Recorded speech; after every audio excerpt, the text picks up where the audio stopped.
예수님을 믿지 않는 사람들 가운데에는 이 미신을 섬기는 사람들이 들어 있습니다. 그분들 집이나 가게에 가보면 이 부적이 붙어 있거나 명태가 이렇게 붙어 있는 것을 한 번씩 보게 됩니다. 특별히 새롭게 가게를 열면 부적이나 명태 같은 거 붙여놓고 마음속으로 비는 거죠. 우리 사업에 어려운 일이 하나도 안 생기기를, 우리 사업이 번창하기를, 하는 일마다 만사현통하기를 비는 마음으로 부적을 붙이고 명태를 붙이고 하는 모양입니다. 교회에서는 어떻게 합니까? 교회에서는 가게를 새로 열면 또 성도들이 새로운 집으로 이사를 가면 교회에서는 어떻게 하죠? 성경구절 액자를 사다가 걸어드리고는 하죠. 참 좋은 일입니다. 우리는 다른 거 안 붙이고 하나님의 말씀, 성경구절이 적힌 액자를 벽에 붙여놓고 늘 오고 가며 그 구절을 읽으며 마음에 새기고 말씀대로 내가 살아가겠다. 우리 가정을 말씀대로 세워가고 우리 사업을 하나님 말씀대로 세워가겠다. 성경구절 액자 붙여놓는 거 참 좋습니다. 그런데 가끔 어떤 성도들은 성구액자를 부적처럼 생각하는 사람도 있습니다. 이 샤머니즘 무속 종교 습관이 아직 남아 있어가지고 성구액자를 아예 부적처럼 여기는 사람 있을 겁니다. 이 성구액자 붙여놓으면 이 애군이 물러가고 시련이 찾아오지 않고 손님들 발 끊이지 않고 몰려와서 장사가 잘 되게 해주리라, 이렇게 말하자면 기독교식 부적으로 성경구절을 생각하는 사람도 없지 않아 있습니다. 집에 있을 때든지 길에 행할 때든지 늘 말씀을 생각하라고 성경구절을 붙여주는 건데 그게 무슨 애군을 막아주는 부적처럼 생각하는, 기독교 안에도 그런 무속 종교의 영향을 받은 사람들이 있습니다. 특별히 동남아에 가면 그런 사람들이 많이 있다 그러네요. 선교사들 이야기 들어보면 자기가 선교하는 지역에는 이게 기독교인지 미신인지 분간이 안 간다. 십자가만 걸어놨고 이름만 예수님 하나님 부르지 신앙의 내용은 무속 종교나 똑같다. 이 용왕님 부처님 이름 부르면서 비는 거나 예수님 이름 부르면서 비는 거나 그거 누구 이름을 걸고 하느냐만 다르지 내용은 똑같다. 이런 선교사님들 이야기를 듣곤 합니다. 그래서 기독교 안에도 이런 미신적인 생각들이 적지 않게 들어와 있는 것 같습니다. 특히 좋아하는 성경구절이 내 시작은 미약하였으나 내 나중은 심히 창대하리라, 이런 구절을 또 좋아해요. 기독교 백화점에 저도 이사한 집에 선물 사가려고 이래 가보면 성구액자들이 있는데 제일 많은 게 그거 같아요. 내 시작은 미약하였으나 내 나중은 심히 창대하리라. 저는 그거 잘 안 삽니다. 그거 안 삽니다. 그 구절은 논란이 있는 구절입니다. 욥기에 나오는 말씀인데 그 구절만 딱 떼놓고 보면 내 시작은 미약하였으나 내 나중은 창대하리라. 아주 기분 좋은 성경 구절 같은데 이게 욥의 친구들이 욥을 비난하고 공격할 때 쓴 말이거든요.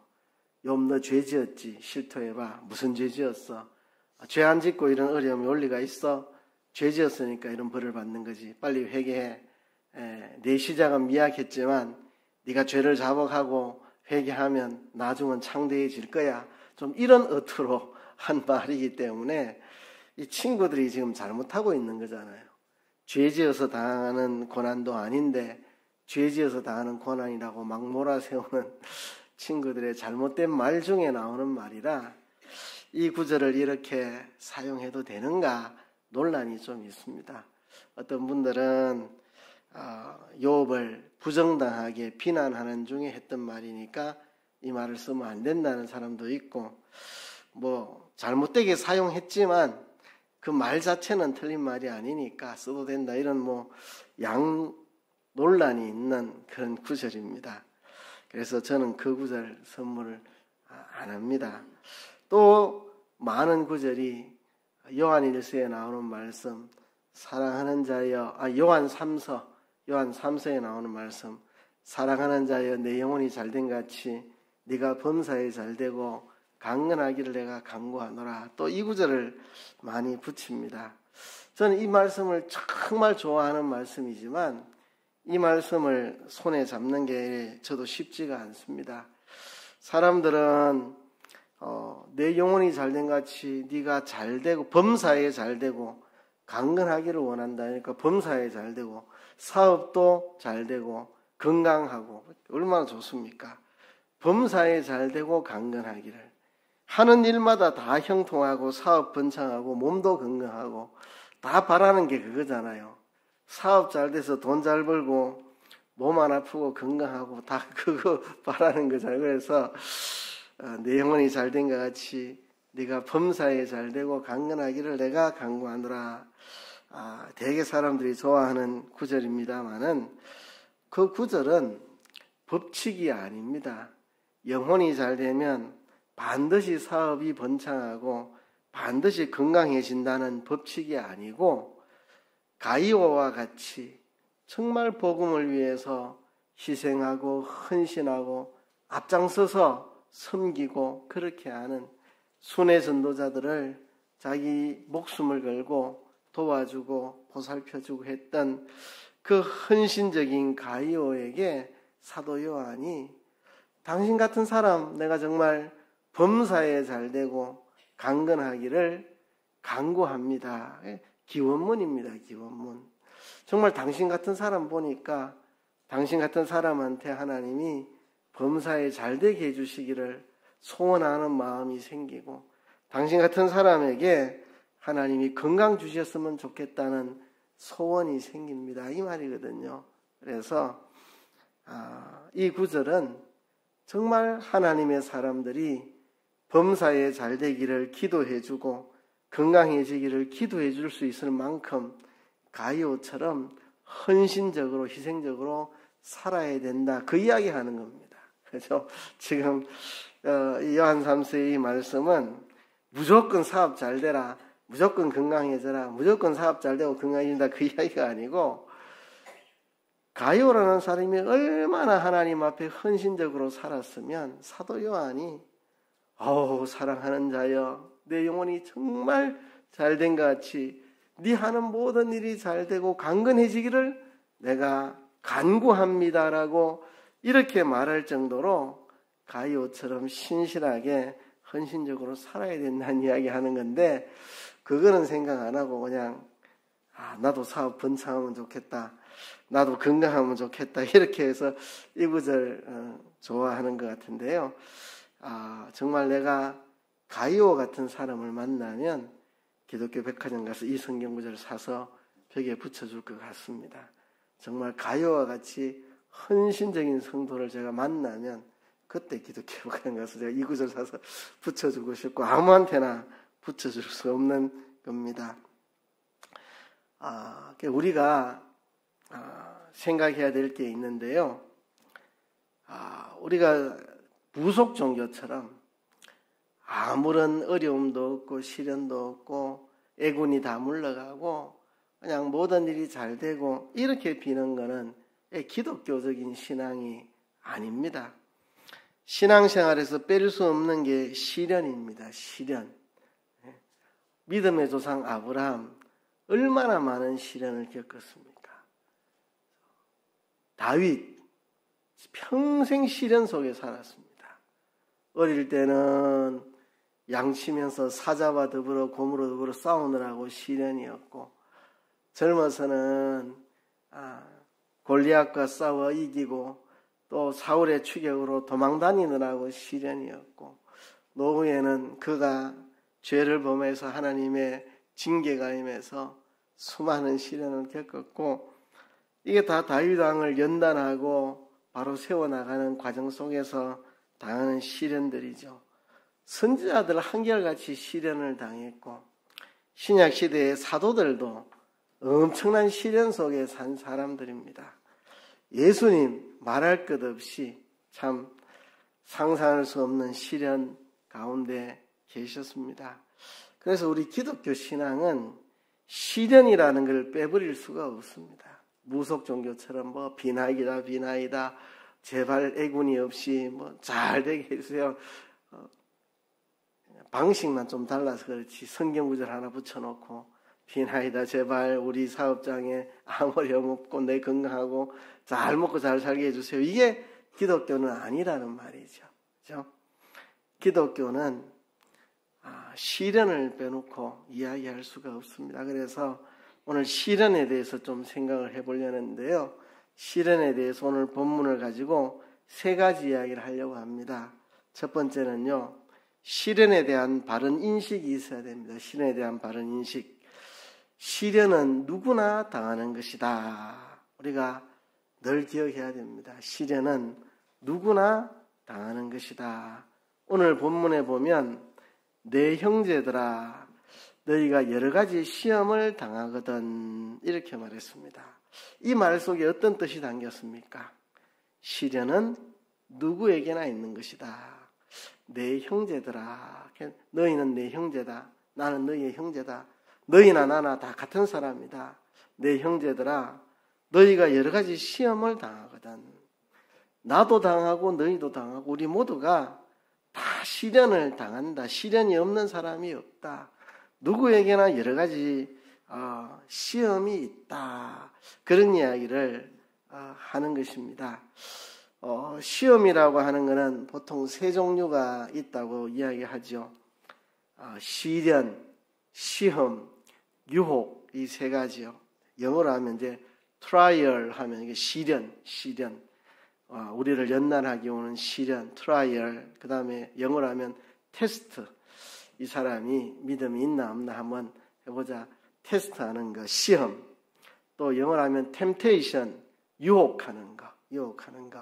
이 시험이라고 하면 시련을 뜻할 때도 있고 시험을 뜻할 때도 있고 유혹을 뜻할 때도 있는데 오늘 본문이 말하는 것은 시련을 이야기하는 시련. 우리가 당하는 시련을 이야기하는 것입니다. 지금 오늘 야고보서 앞부분을 읽었는데요. 이제 로마서부터 빌레몬까지 다 바울이 쓴 서신입니다. 그래서 그걸 우리가 바울 서신 그러는데요. 빌레몬서 다음에 히브리서가 나오는데 히브리서는 누가 썼는지 모릅니다. 바울이 썼다는 주장, 다른 사람이 썼다는 주장, 2주장이 있는데 알 수가 없습니다. 그래서 히브리서는 통과. 야고보서부터 바울이 쓴 서신이 아닙니다. 그래서 이것을 비바울 서신이라 그래 말하기도 하고 그리고 공동서신 또는 일반서신이라고 부르기도 합니다. 왜냐하면 바울이 쓴 서신들은 수신자가 정해져 있습니다. 로마서는 로마 교회 성도들에게 보낸 편지고 갈라디아서는 갈라디아 교회에 보낸 편지고 디도서는 디도라는 사람에게 보낸 편지고 수신자가 분명히 있습니다. 수신자가 있기 때문에 그 수신자의 상황과 현실에 대한 이야기를 하고 있는 겁니다. 그렇죠? 갈라디아서에는 갈라디아 교회에 대한 이야기하는 거고 에베소서는 에베소 교회 문제를 다루는 거고 그런데 이 야고보서부터는 특정한 수신자가 정해져 있는 게 아닙니다. 그냥 모두에게 보내는 거고 그 주제도 특정하게 어떤 교회의 문제를 다루는 게 아니고 일반적인 문제를 다룹니다. 그래서 이것을 비바울 서신 또는 공동서신, 일반서신 이렇게 부르는데요. 이 야고보서부터 나오는 이 공동서신, 일반서신은 좀 공통점들이 있습니다. 주로 성도의 시련에 대해서 많이 다룹니다. 야고보서 시작부터 시련의 문제를 다루고 있고요. 야고보서 다음에 나오는 게 베드로전서 또 베드로후서. 베드로전서도 고난에 대한 주제를 다루고 있고 베드로후서도 고난에 대한 이야기를 아주 많이 하고 있습니다. 그 뒤에 가면 요한서신들 고난에 대해서 이야기를 참 많이 하고 있고, 유다서도 고난에 대해서 이야기하고, 요한계시록 고난에 대한 이야기로 가득 차 있고, 그래서 이 공동서신의 중요한 주제가 바로 이 시험입니다. 시련, 고난, 이런 게 일반 서신의 중요 주제입니다. 그 말은 일반적인 성도들에게 있어서 시련이라고 하는 것은 보편적인 문제입니다. 누구나 당하는 보편적인 문제라는 겁니다. 그래서 바울이 쓴 서신들, 특정한 교회나 사람에게 특정한 교회 문제나 특정한 개인의 문제에 대해서 다루기 위해서 보낸 편지들, 그건 주제가 분명합니다. 그 개인의 문제를 이야기하는 거고 교회의 문제를 이야기하는 거니까. 그런데 바울이 쓰지 않은 서신들, 공동서신들, 그냥 일반 성도들에게 보편적으로 보내는 이 편지, 이 일반 서신, 공동서신의 중요한 주제가 바로 시련이다. 시련의 문제, 고난의 문제를 다룬다. 이 말은 이 고난, 시련이라는 것은 성도라면 누구나 다 당하는 보편적인 문제입니다. 너도 당하고 나도 당하고 우리 모두가 다 당하는 보편적인 문제다. 그래서 시련은 누구나 당하는 겁니다. 이상하게 생각할 게 없습니다. 그렇죠? 그래서 오늘 본문에 내 형제들아 너희가 여러 가지 시험을 당하거든, 그렇게 말한 겁니다. 누구나 다 시험을 만난다는 겁니다. 그렇죠? 지금까지 많은 성도들은 시련을 만나면 이런 질문을 합니다. 왜 하나님이 내게 이런 시련을 주시는가? 왜 내게 이런 시련을 주시는가?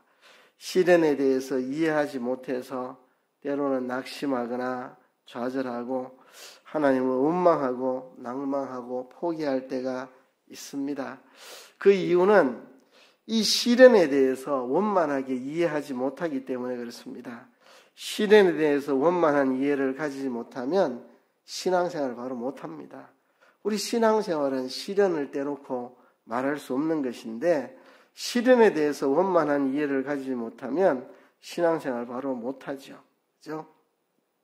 그래서 우리가 이 야고보서 1장 1절부터 4절 유명한 구절이고 옛날에도 설교를 많이 들었고 암송 본문으로 많이 암송하는 구절인데요. 우리가 읽을 때마다 느끼는 게 있습니다.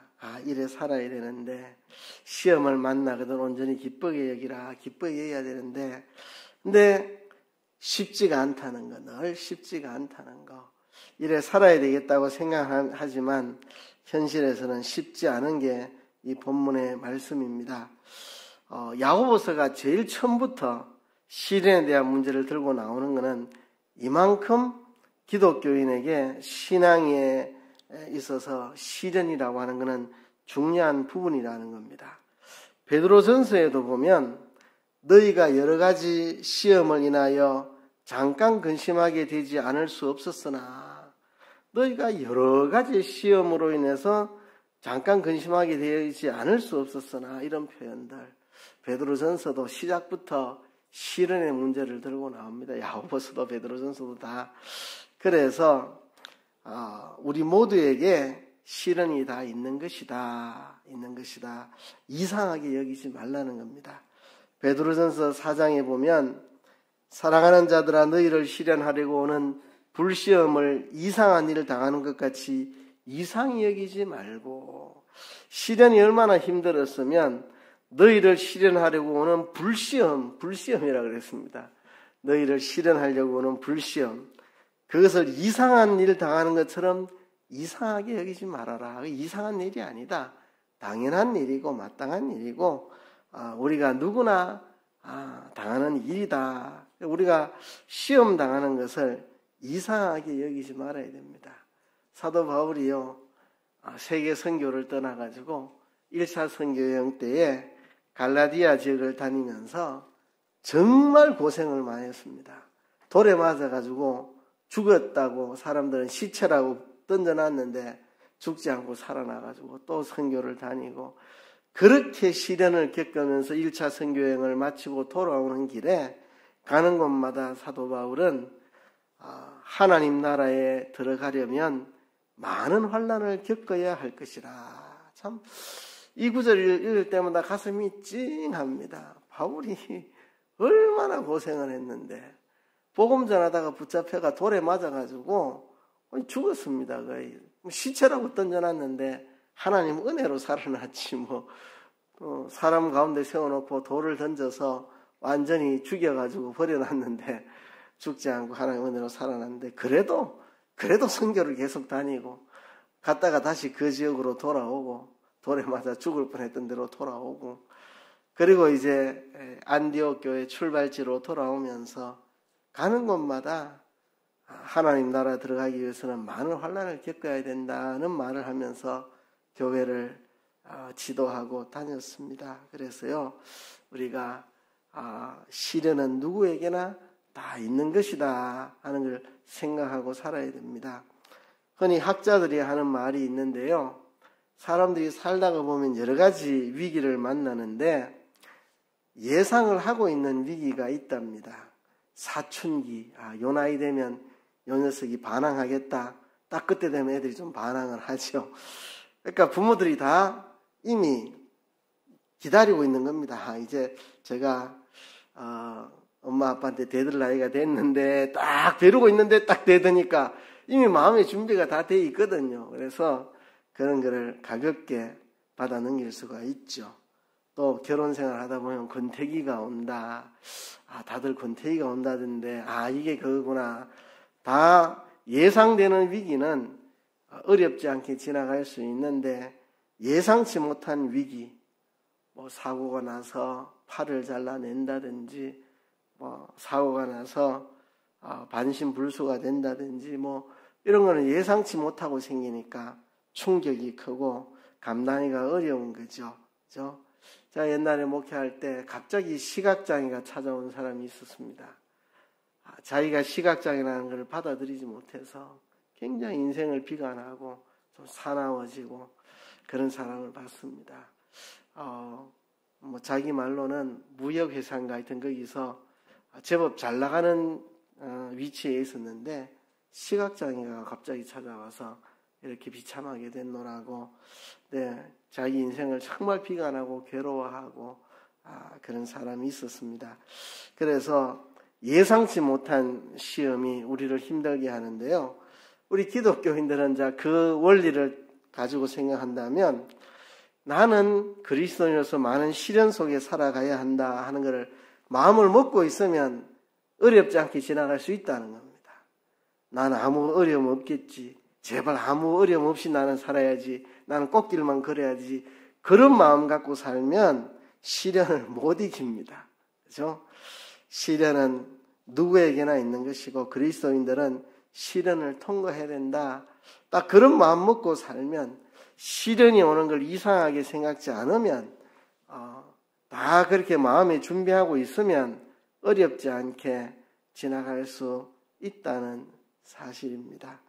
첫 번째로 하고 싶은 이야기가 바로 그 이야기입니다. 그죠? 제가 신앙생활 하다가 어느 날 그런 생각을 하게 됐습니다. 이거 맨날 시련이고 좀 시련이 지나갈 만하면 또 다른 시련이 오고 지나갈 만하면 또 다른 시련이 오고 맨날 시련이고 이런 생각을 하다가 죽을 때까지 시련은 끝이 안 나겠다. 그러면서 제가 결심하기를 그래 죽을 때까지 밖에 두겠나 시련이 와봐야 천국까지 따라가진 않잖아. 죽는 순간까지만 시련을 참으면 끝나네. 이런 생각하니까 얼마나 마음이 홀가분하고 편한지. 그전에는 시련이 찾아오면 아이고 힘들어라.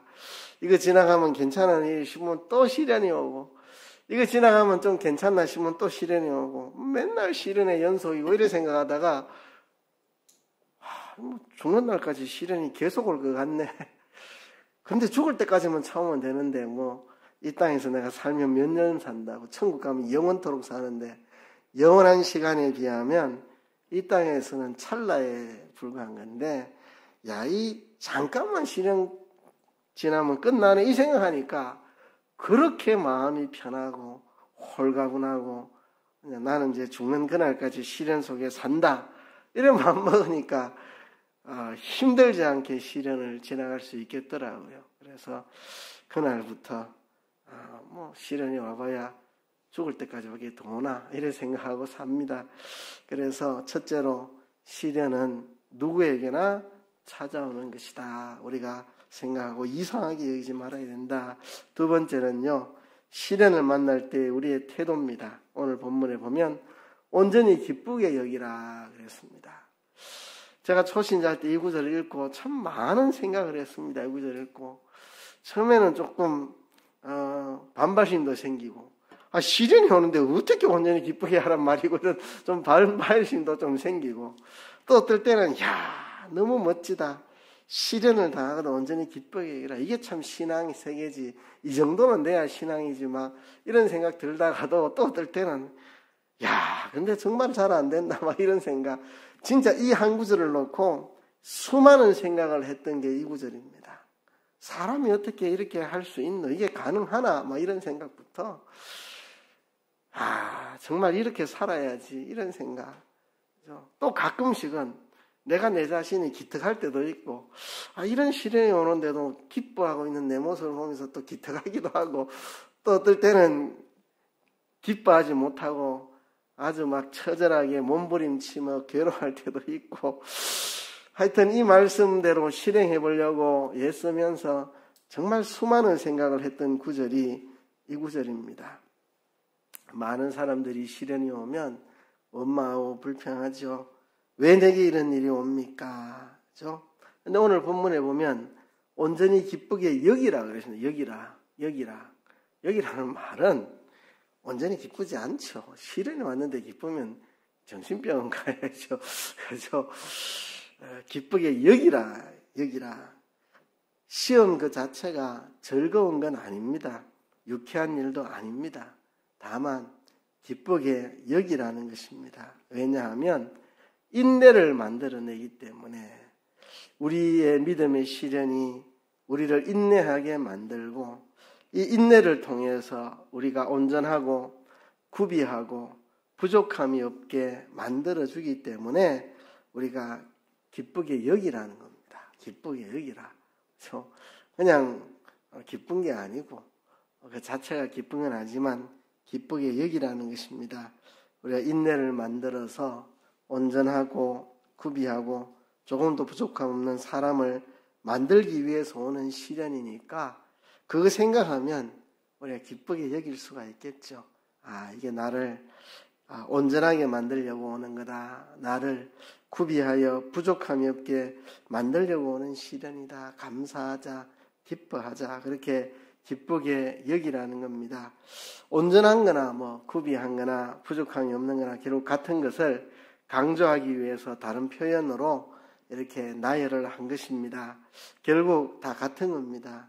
우리가 거룩하게 성화되어서 하나님을 닮은 인격자로 성장해 가는 걸 말합니다. 이거를 위해서 시련이 있습니다. 시련 없이 우리가 성화되어 갈 수가 없습니다. 에베소서에 보면 창세전에 그리스도 안에서 우리를 택하사 우리로 사랑 안에서 그 앞에 거룩하고 흠이 없게 하시려고 그렇게 말했습니다.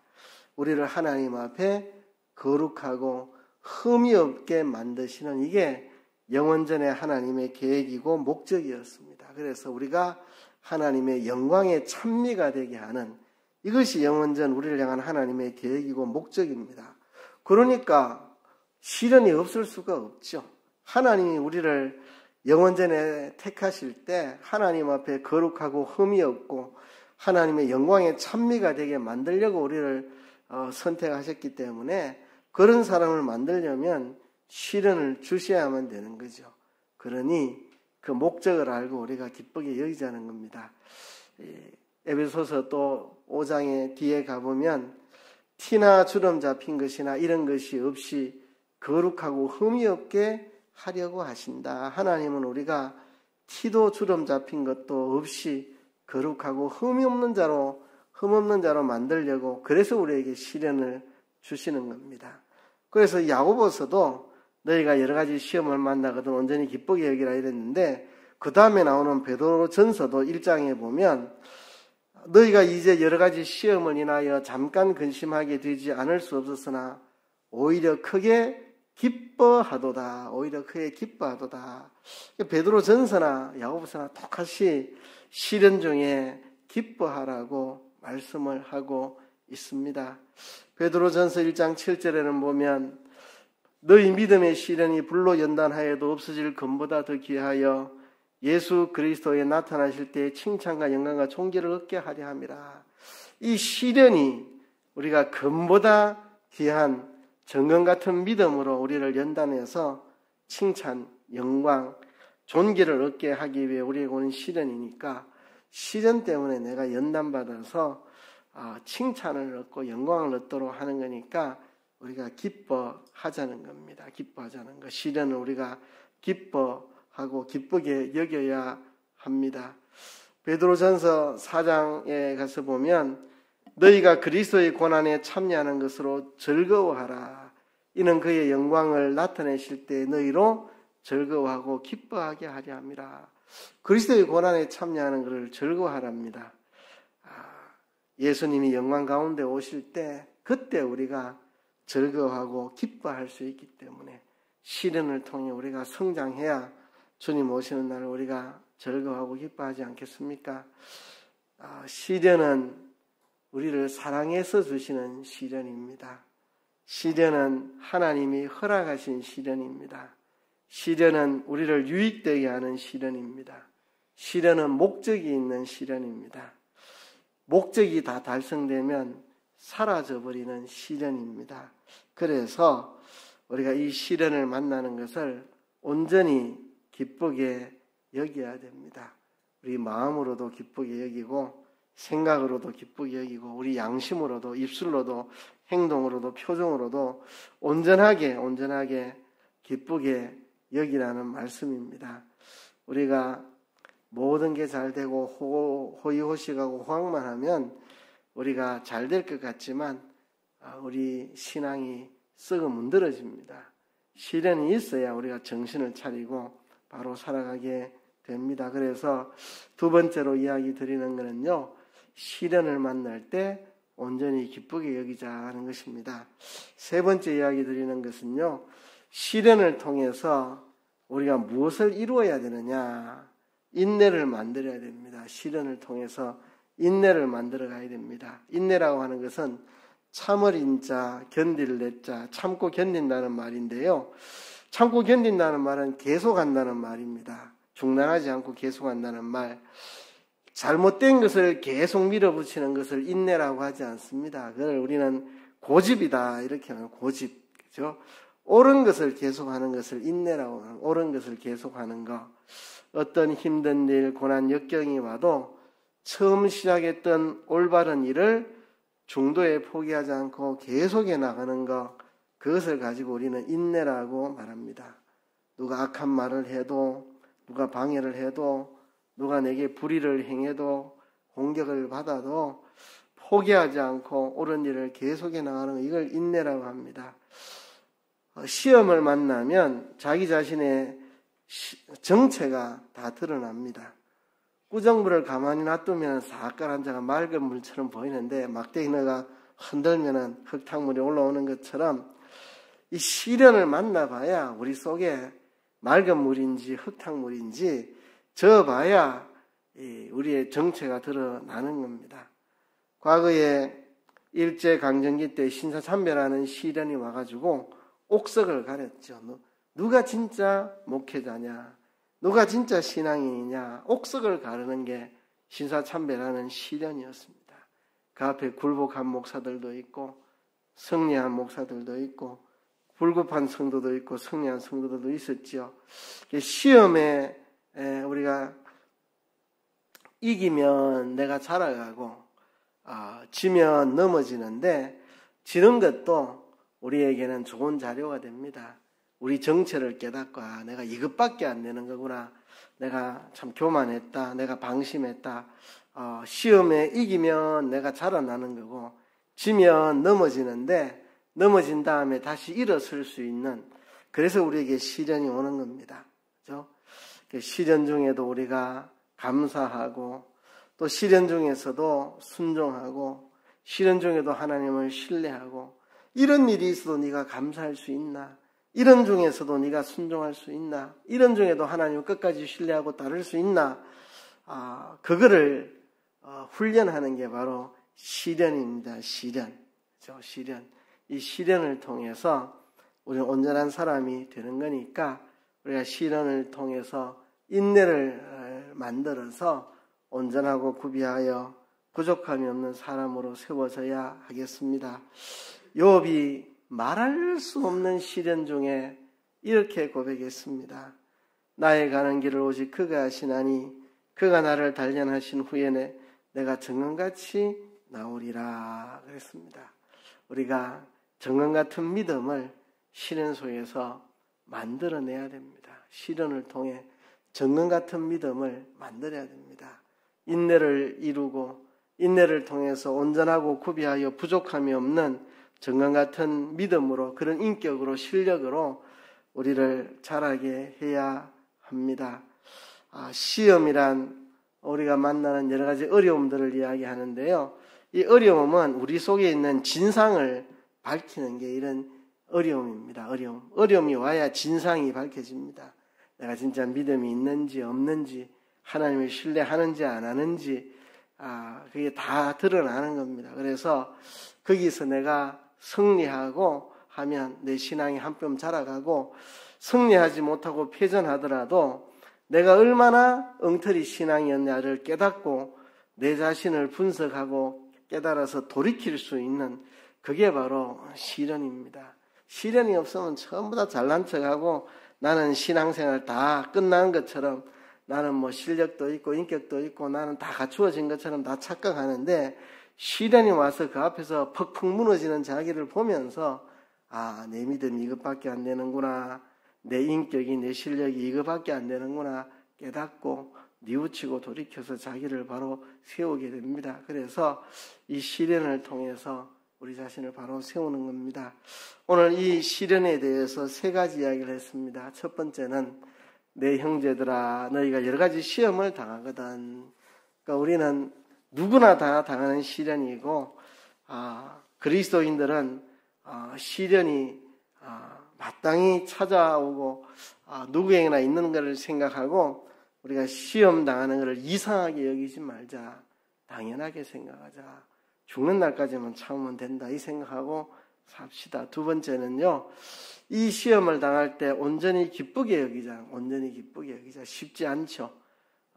기뻐서 기뻐하는 게 아니라 너무나도 힘들고 어렵지만 이것이 나를 온전하게 만드는 길이니까 우리가 기쁘게 여기자는 겁니다. 기쁘게 여기자는 거. 세 번째는 이 시련을 통해 인내를 만들고 인내를 통해서 온전하고 구비하고 조금도 부족함이 없는 정금 같은 믿음으로 우리가 자라나는데 힘을 써야 되겠습니다. 시련을 통해서 내 자신이 자라갈 수 있도록. 시련이 온다고 모두가 자라가는 건 아닙니다. 시련을 잘 이용하는 사람은 시련을 통해서 자라가는 거죠. 그래서 오늘 세 가지 이야기입니다. 첫째는 시험 당하는 것을 이상히 여기지 말자는 거. 두 번째는 시험을 당할 때 온전히 기쁘게 여기자는 거. 세 번째는 시험을 통해서 인내를 배워서 우리가 성화되어 나가는 우리 신앙인격을 만드는 일에 전력을 다 기울이자는 것. 그래서 이 시련을 통해서 우리가 유익을 볼 수 있는 저와 여러분 되기를 주의 이름으로 축복합니다.